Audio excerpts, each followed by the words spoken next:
Hindi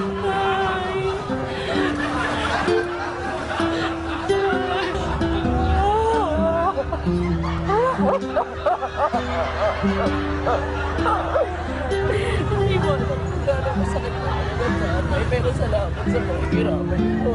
Wow!